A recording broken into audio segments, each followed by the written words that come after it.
When I was 15, I had my first girlfriend, Casey. We lived in a quiet, upper-class neighborhood where the streets were so peaceful you'd think nothing bad could ever happen.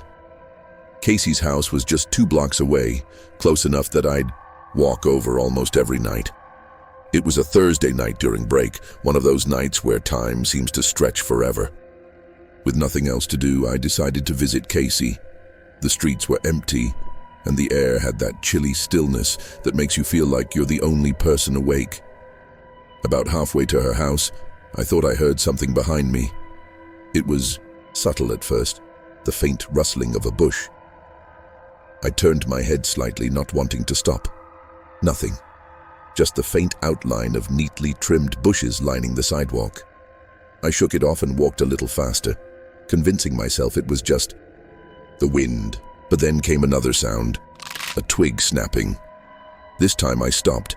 My heart quickened as I turned fully around. The street stretched behind me, empty and silent, the bushes casting long shadows under the dim streetlights.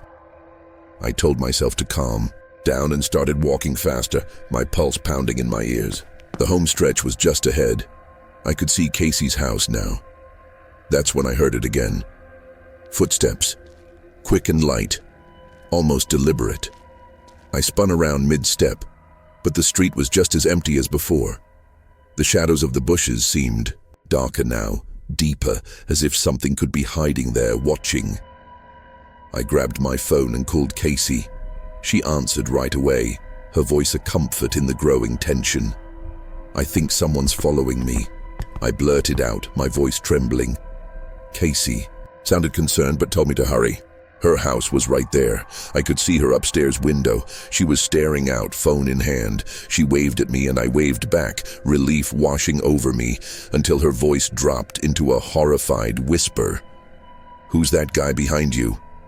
I froze. The hair on the back of my neck stood on end. Slowly I turned, about 10 feet away, crouched low like a predator stalking its prey. Was a man. His face was obscured in shadows, but his presence was unmistakable. Panic overtook me. I screamed and bolted for Casey's front door, pounding on it with every ounce of strength I had. The man lunged at me, grabbing me and trying to lock his arm around my neck. I thrashed wildly, adrenaline surging. Just as quickly as he'd grabbed me, he let go and darted into the darkness.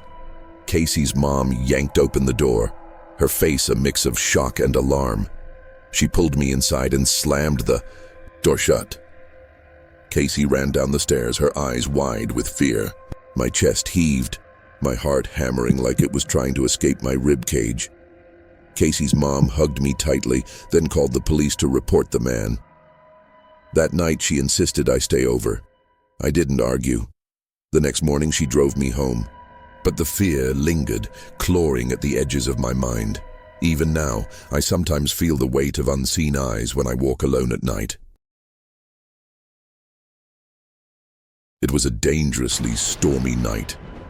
Rain lashed against the windows, and the wind howled like a warning through the cracks of our old house. Inside, we were wrapped in our little worlds. My parents sat in the living room, laughing at some comedy show. My sister was upstairs, immersed in her video games, and I was in my room, the soft glow of the TV keeping me company. Stormy nights usually calmed me, but not that night. A sudden, monstrous bang shattered the rhythm of the rain. My heart skipped. The sound came from my window. I froze, staring at the glass. Rain streaked down in torrents, distorting the outside world, but I could see him. Someone was out there. His face was a blur, but his frantic movements weren't.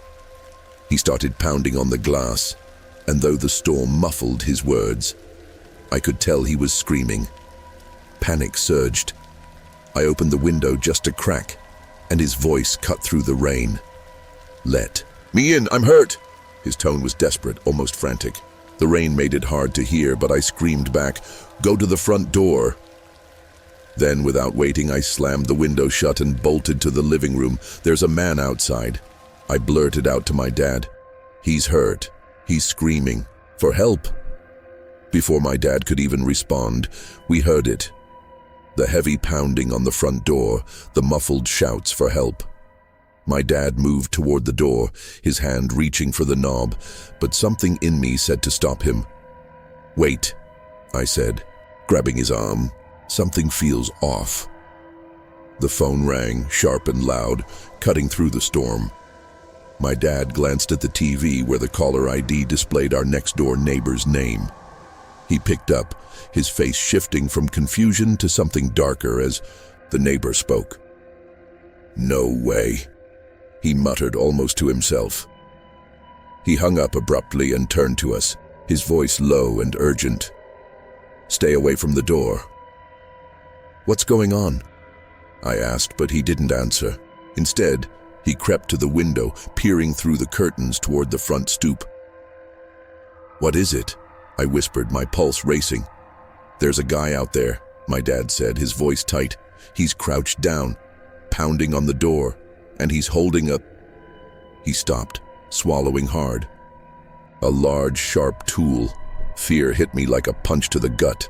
My dad yelled through the door, his voice firm and commanding. "Leave now, the cops are on their way." The man outside didn't respond. He kept pounding, relentless. My dad grabbed the phone again and dialed 911. As he explained the situation to the operator, I felt the tension in the air, thick and suffocating. Minutes dragged by. Finally, the pounding stopped. The house fell silent except for the storm. My dad peeked through the window again. The man was gone. Later, my dad explained what the neighbor had told him over the phone. He'd seen the man earlier that night, rummaging through his shed.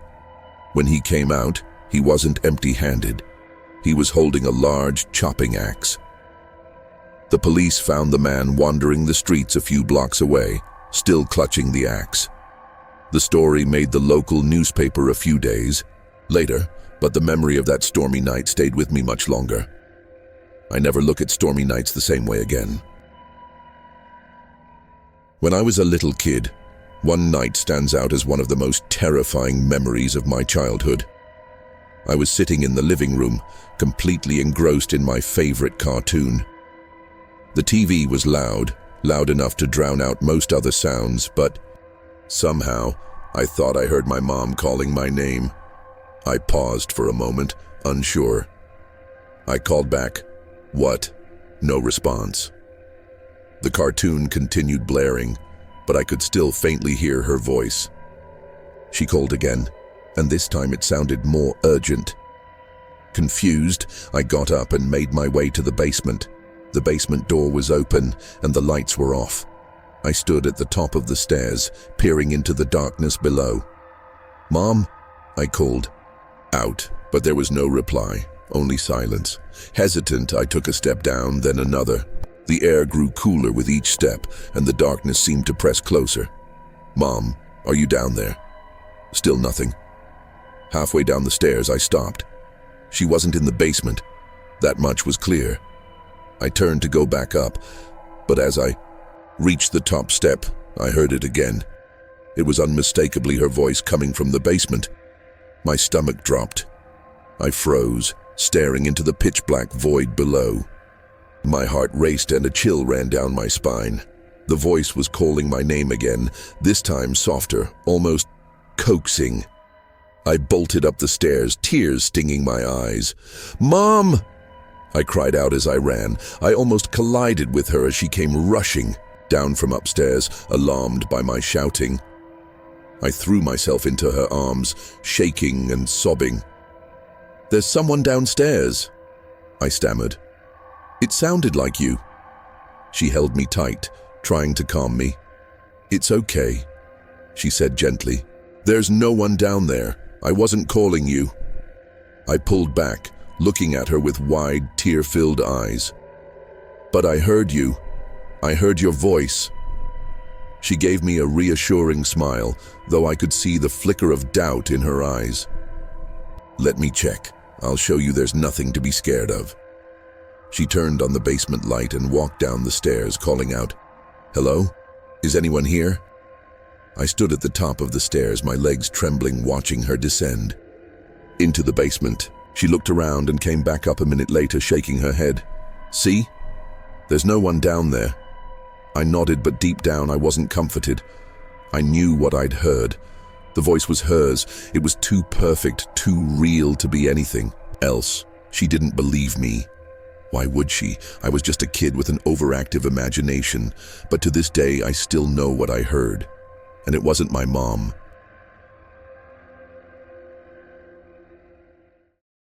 My grandpa recently told me a story, one that still sends chills down my spine every time I think about it. It was about a night when his usual peaceful walk turned into something he'd never forget.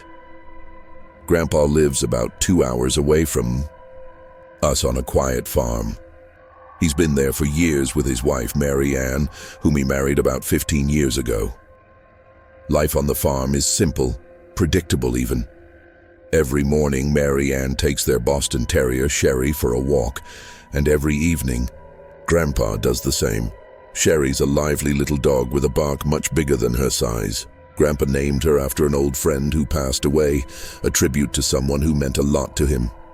She's been his companion on countless evening strolls along the dirt path that runs beside the woods near their property. But one evening, during a sunset walk, things didn't go as planned. The sky was painted in hues of orange and red as Grandpa and Sherry strolled down the familiar trail. The air was crisp, the kind of evening that would normally leave you feeling at peace. As they walked, they passed a man coming from the opposite direction. The stranger wore a large hood, obscuring most of his face. Sherry, like most dogs, reacted instinctively, barking and pulling at her leash. Grandpa gave a polite, "Hello," but the man didn't respond. He just kept walking, his head low, his pace steady. Grandpa shrugged it off and continued down the path, tugging Sherry along. But Sherry wouldn't stop looking back. Every few seconds, she'd turn, let out a low growl or bark sharply. Grandpa tried to calm her, shushing her softly, but her behavior unsettled him. Finally, he turned to see what had Sherry so worked up. The man they had passed earlier was now behind them, partially hidden behind a tree. His hood still up, he stood there, motionless, watching. A jolt of fear shot through Grandpa. He tightened his grip on Sherry's leash and quickened his pace. At his age, running wasn't much of an option, but he moved as fast as his legs would allow. He always carried pepper spray in his coat pocket, a precaution, just in case. The house wasn't far now. Just a little farther, he thought, stealing glances over his shoulder. The stranger was still there, following him, the distance between them growing smaller with each glance. Then he heard it, the unmistakable sound of crunching leaves. Close, too close. Before Grandpa could turn, a gloved hand clamped over his mouth and nose. It was warm, suffocating, and the stranger's grip was like iron. Grandpa struggled, his muffled screams lost in the stillness of the woods. Sherry barked wildly, her high-pitched yelps cutting through the tension. She lunged at the man, snapping and biting. Her frantic attack distracted him just enough for Grandpa to wriggle his hand into his pocket. The pepper spray, with trembling fingers he pulled it out and pressed down hard, spraying blindly. The man screamed, a guttural, agonized sound as the spray hit his face. Grandpa didn't stop. He sprayed again and again, his hand shaking with adrenaline until the man released him and stumbled back, clutching his face. Without looking back, Grandpa bolted toward the house, Sherry at his heels. His legs burned, his heart pounded, but the thought of safety kept him moving. He reached the house, slamming the door behind him and locking it.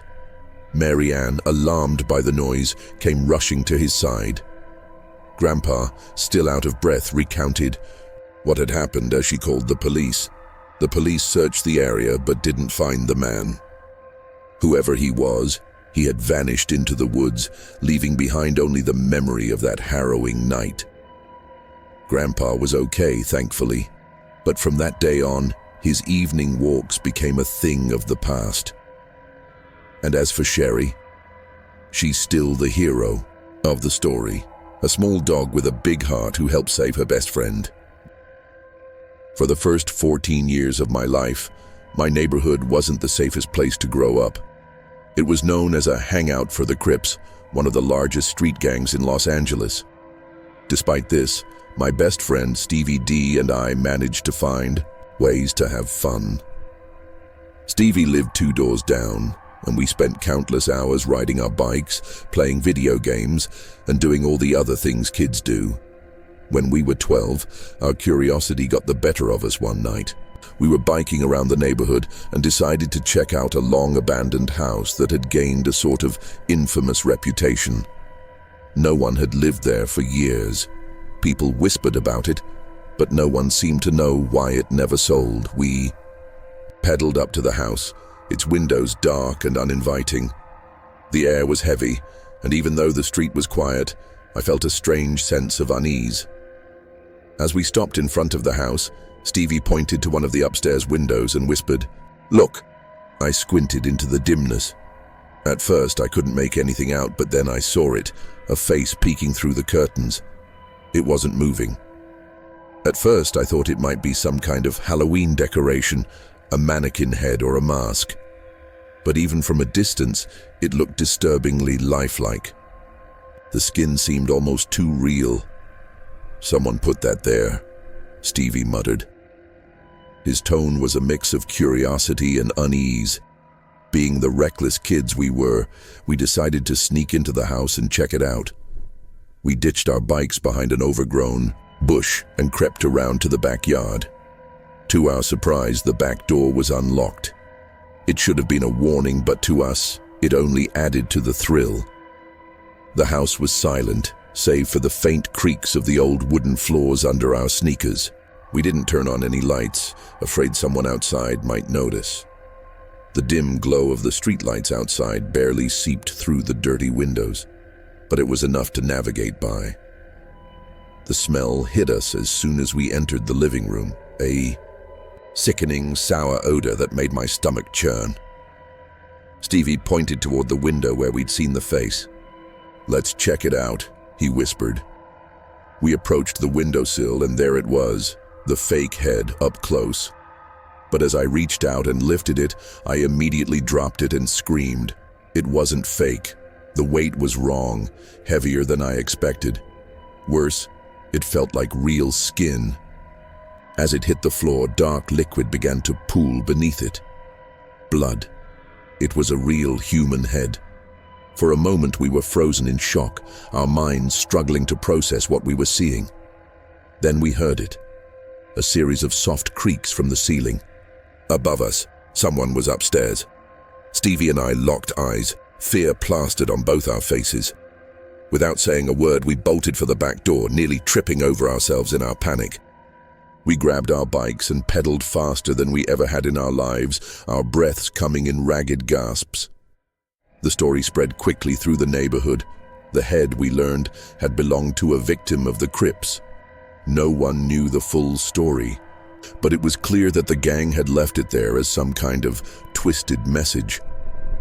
To this day, I can't shake the memory of that face staring out of the window, or the knowledge that whoever had placed it there might have been in the house with us the whole time. I've always been an adrenaline junkie. Mountain climbing, parasailing, scuba diving, you name it. But skiing, that's my ultimate passion. I hit the slopes at least 10 times a season, sometimes with friends, sometimes solo. Last winter, my buddy Q agreed to join me for some backcountry skiing upstate. It's an entirely different beast from resort skiing, untamed, unpredictable, and miles away from civilization. After a 3-hour drive and some rough off-roading, we reached a remote spot surrounded by thick woods and rolling hills. Perfect. We unloaded our camping gear and skied a 1/4 mile to a clearing, where we set up camp at the base of a promising hill. Once everything was in place, we grabbed our skis and started scouting. The terrain was incredible, and we got a solid mix of hiking and skiing in. But as the sun began to dip, Q and I got separated on a big run. I figured I'd meet him at the bottom or catch him over the walkie-talkie. But when I called, There was no response. As I wandered near the base of the hill, I came across another skier. He had an orange backpack with skis strapped to it and wore a ski mask, his voice muffled but friendly. He asked about the best hills and whether we were camping nearby. I told him about our camp and reluctantly agreed to show him the way. He claimed his wife was with him and they were looking for a spot near others. We hiked together back to the camp, making small talk. He was polite, but something about him felt wrong. His demeanor seemed too casual, his tone too rehearsed. My unease grew when I noticed static crackling from my walkie. Q might have been trying to reach me, but the connection was shot. As we reached the campsite, I turned to the man, smiling reflexively under my ski mask. Pointless, of course. That's when I asked the question that had been nagging at me. So, where's your wife? He didn't answer. Instead, he stepped closer, his pace deliberate, his body language shifting. Then I saw it. The skis and the orange backpack, they were Q's. For a moment I thought it might be a prank, but the voice didn't match. This wasn't Q. The realization hit me like a punch to the gut. The man was closing the gap between us fast. Panic surged through me as I scrambled into the tent, tearing through my bag for the flare gun. Before I could grab it, he lunged, yanking my leg with a vice-like grip. Then came the pain, a searing shock and burning heat. I screamed as I saw the knife buried in my thigh, blood soaking through my pants. Desperation fueled me as I fumbled with the flare gun, finally pulling it out and aiming it at him. The bright flare erupted, forcing him to back off with his hands raised. "Where is my friend?" I yelled. "The bottom of the hill," he stammered. I kept the flare gun trained on him as I grabbed my phone to call 911. But in a flash, he bolted, disappearing into the woods before I could stop him. The wait for rescue felt eternal. My leg throbbed, blood pooling in the snow around me. Finally, the rhythmic chop of helicopter blades shattered the silence. I fired a flare into the air, and relief washed over me as I saw the spotlight sweep across the clearing. Rescuers found Q unconscious, lying in the snow near the bottom of the hill. He'd been stabbed twice in the leg and robbed, just like me. He had tried to reach me over the walkie, but his strength had faded too quickly. We both made it to the hospital and thankfully survived. But the scars, both physical and emotional, remain. To this day, I can't shake the memory of that stranger, the man who stole a peaceful backcountry trip and turned it into a nightmare. It was a quiet weekday night. I'd been up late studying, the glow of my textbook keeping me company as I sat on the front porch of my apartment complex, smoking a cigarette. My building was a stone's throw from the downtown bar scene, a convenience I usually appreciated, but that night it turned into something else entirely. It was around 2:30 a.m. when I noticed her. A girl who lived in the apartment next to mine came stumbling up the sidewalk. I didn't know her well, just recognized her in passing, but it was obvious she'd had a few too many drinks.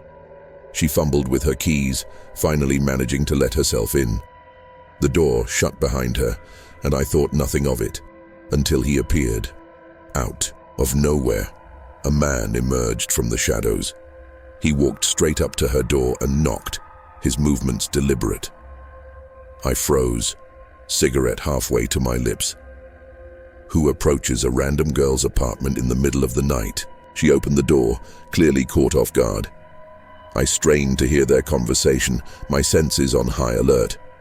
The man introduced himself, his tone unnervingly casual, as though 2:30 a.m. was the perfect time for a friendly chat. I decided to stay outside, my textbook now just a prop. Something about the situation was off. The conversation dragged on for over 10 minutes. I could tell from her body language that she was uncomfortable, shifting her weight, glancing around, trying to signal her unease. But the man didn't take the hint. Then he did something that sent a chill down my spine.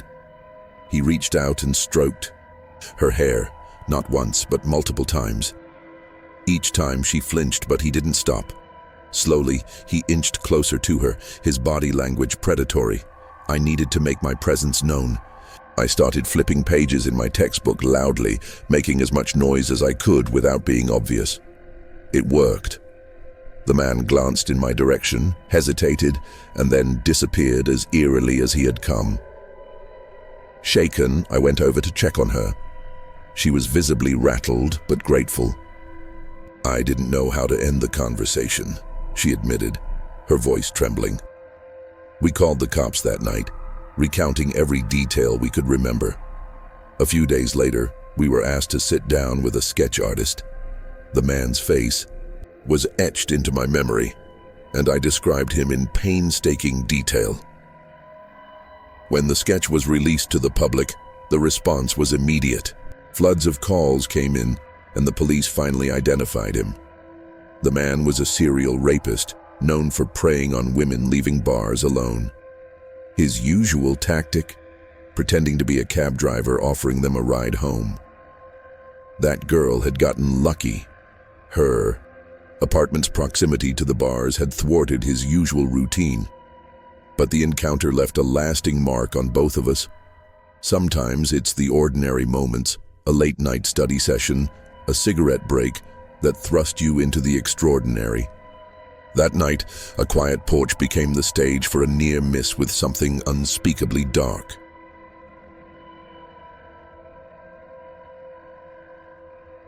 I've only used Craigslist once in my life, and that one experience left me with a memory I'll never forget. Here's why. I was looking for a ping-pong table for my roommate and me. When I found one that seemed like a good deal, I reached out to the seller, and we arranged for me to pick it up that night.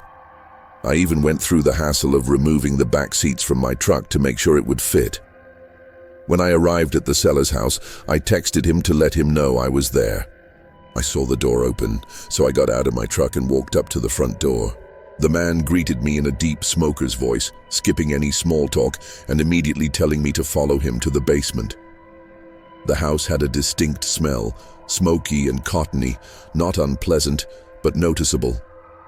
As I descended into the basement, I saw the ping-pong table sitting right in the middle of the room. "Oh shoot," he said suddenly, "I need to find the paddles." Without another word, he ran back upstairs, leaving me alone. I waited. 5 minutes passed, then 10. He still hadn't returned. The longer I waited, the more uneasy I felt. To distract myself, I started looking around the basement. There were framed pictures on the furniture, but they were all of him. No family. Just him, sometimes with a dog. It was odd. Then my curiosity got the better of me. I ventured into a back laundry/storage room. A drawer in a utility desk was hanging half open. I couldn't resist pulling it all the way out. What I found made my blood run cold. Inside were old Polaroid pictures, but not the kind anyone would want to keep. They showed a girl tied to a chair, her mouth covered with tape. The images were haunting. Next to the photos were yellow folders, neatly labeled from A to Z. I didn't have the courage to open them. Panicked, I took out my phone to snap pictures of what I'd found.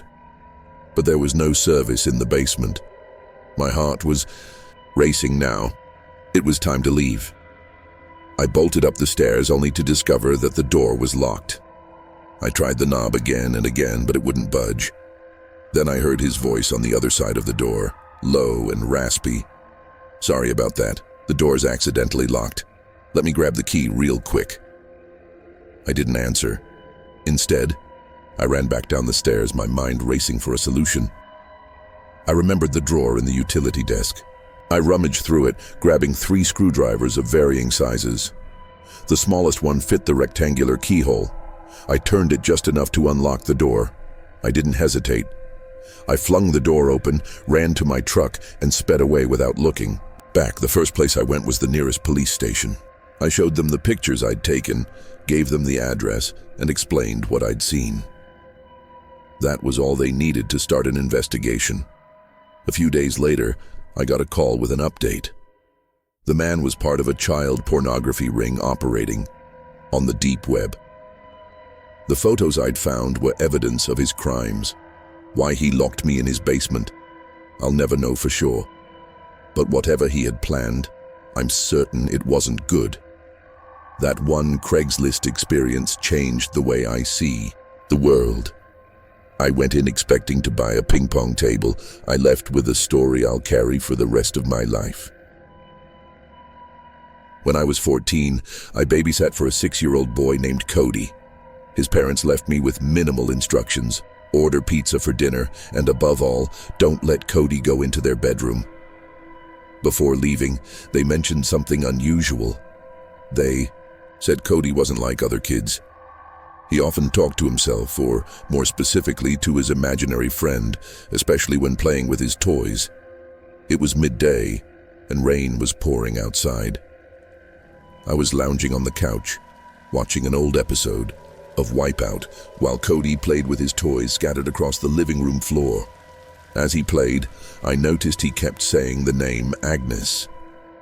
He spoke and acted as if another child was sitting right in front of him, playing alongside him. I didn't think much of it until one of his toys, a crank-powered cube with a moving, racing screen, activated all by itself. It wasn't one of those toys that randomly made noise. It required deliberate effort to work. Startled, I asked Cody how that could have happened. "Agnes is playing with it," he said matter-of-factly, without even looking up. His response sent a chill down my spine. Trying to shake off the unease, I picked up the toy and turned it off. But that didn't stop the creeping feeling that something was off about the whole situation. Later that night, in the final hour before Cody's parents were due back, I went to the bathroom to wash up. While I was drying my hands, I heard a knock at the bathroom door. "Cody?" I called out. No response. I opened the door, expecting to see him standing there, but the hallway was empty. Confused, I stepped out into the hall and glanced around.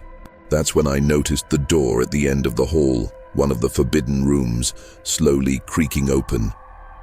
It wasn't just a gust of wind or a loose hinge. The door moved deliberately, inch by inch, as if someone was pushing it open. My heart was pounding as I turned off the bathroom light and cautiously approached the room. I expected to catch Cody trying to spook me. Instead, when I entered, I found him sitting quietly on the bed in the far corner of the room, his eyes fixed on me. "Cody?" I asked, trying to steady my voice. "Who just opened the door?" Without missing a beat, he answered, "Agnes." The way he said it, so calm, so certain, left me paralyzed for a moment. I forced myself to walk over, scoop him up off the bed, and carry him back to the living room. I sat there with him, every light in the room on, waiting for his parents to return. When they finally got home, I didn't mention any of the strange things that had happened. I wanted to, but I couldn't bring myself to say it out loud. A few weeks later, they reached out to ask if I could babysit Cody again. I never returned their call. Whatever was going on in that house, I wanted no part of it, and as far as I'm concerned, that babysitting job is the reason I never sat for another family again.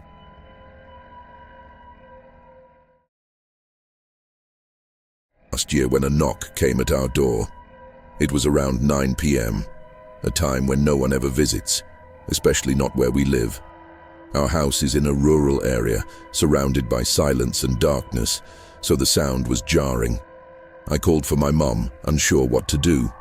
She came to the door, and as she opened it, I peeked around the corner to see who it was. Standing there was a man, mid-30s maybe, with an odd, nervous energy about him. He smiled and began talking about opening a business in the area, asking if she liked American-made products. Something about him felt off. Then he handed her a Clorox container, claiming it was a sample. As he turned to head back to his vehicle, a beat-up minivan parked at the edge of our driveway, my mom noticed something that sent a chill down her spine. Inside the van were 5 other men, sitting silently, watching our house. Her instincts kicked in immediately. She glanced at me and hissed, "Run and grab my phone." But I couldn't find it. My heart was racing, and instead of the phone, I grabbed the first thing I could think of, my knife, and stood around the corner ready to protect her. Meanwhile, my mom had already decided she wasn't going to play their game. She tossed the Clorox container back onto the porch, her voice firm and commanding as she shouted, "Get the hell off my property! I'm calling the cops!" The man's smile disappeared. Without saying a word, he backed away toward the van. Moments later, the engine roared to life, and they sped out of our driveway, their taillights disappearing into the night. We never saw the car or those men again. Even now, I can't stop wondering what would have happened if my mom hadn't stood her ground.